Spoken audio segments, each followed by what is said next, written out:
이 글의 내용은 하나님과 예수님께서 신천지 예수교 총회장을 통해 교회들과 성도들의 신앙 지식을 위한 공익적 목적으로 성경에 입각하여 기록한 것이다.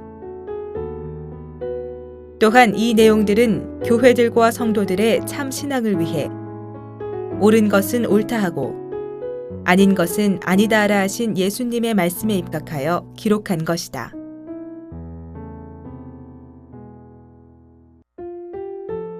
하나님의 창조와 남녀.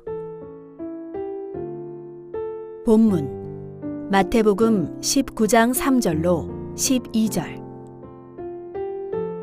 성경에서 본 바 두 가지 사람이 있다. 성경에서 말한 두 가지 사람은 거듭난 사람과 거듭나지 못한 사람이다.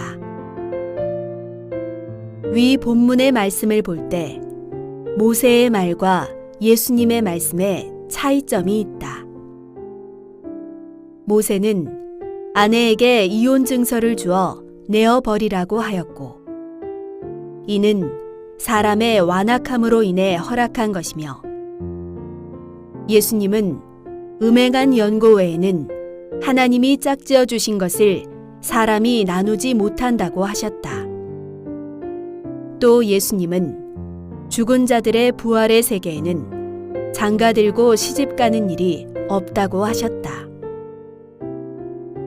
사람이 스스로 한 결혼도 있고 하나님께서 짝지어 주신 결혼도 있다. 하나님께서 짝지어 주신 결혼은 사람이 갈라놓지 못한다고 하셨다. 그 이유는 무엇인가? 아담의 갈비뼈를 뽑아 여자를 만들고 그 갈비뼈를 아담에게 붙였으니 본래와 같은 한 몸이 되었다.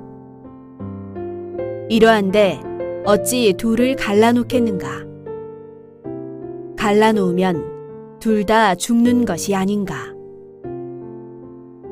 거듭난 사람의 결혼이 있고 거듭나기 전 죄인으로 살아온 시대에 사람의 결혼이 있다.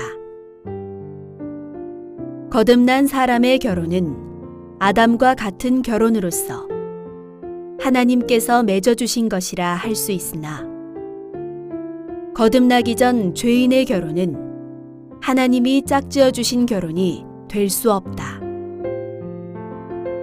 결혼한 남녀 두 사람 중 한 사람은 바벨론의 귀신의 사람이요, 한 사람은 하나님의 사람이다. 이럴 경우 어찌해야 하겠는가? 이 부부는 하나님께서 짝지어 주신 사람이겠는가? 두 사람이 같이 바벨론으로 함께 가야 하겠는가? 만일 아담과 하와 둘이 함께 선악과를 먹지 않고 아담이 반대하고 돌아섰다면 하와는 육으로 돌아가 죽을지라도 아담은 죄로 인해 죽지는 않았을 것이다. 하나님께서 하나님의 아들들을 버린 것은 그들이 사람의 딸들을 취한 것 때문이었다. 오늘날 우리가 주를 믿고 구원받기 위해서는 거듭나야 할 것이며, 또 성경에서 본 이전 사람들의 믿음과 행동을 교훈으로 삼아야 할 것이다. 그리고 우리가 신의 소속으로 살 것을 생각에 두어야 할 것이다. 또 영적 세계에 약속된 결혼과 육적 세계에 약속된 결혼이 있다. 성경에서 본 바 영적 결혼은 계시록 18장의 사단과의 결혼과 계시록 19장의 어린 양 예수님과의 결혼이 있다. 육적 결혼 중 거듭난 자에게 약속된 결혼이라면 아담과 같이 약속의 사람의 갈비뼈를 아내로 삼게 할 것이다. 이는 내 뼈 중에 뼈요 살 중에 살이라 할 것이며 자기 것이므로 자기를 꼭 닮을 것이다. 본래 한 몸으로서 다시 한 몸이 되게 한 것이다. 만일 하나님께서 새 아담에게 붙여준 갈비뼈가 완전히 하나가 되지 않고 불편을 준다면 새 아담은 하나님을 믿으면서도 하나님께서 자기에게 다른 뼈를 붙여준 것이 아닌가 하는 생각이 날 것이다. 마음도 생각도 피도 뼈도 자기와 닮은 것이 곧 자기의 것이고 자기와 한 몸인 증거이다.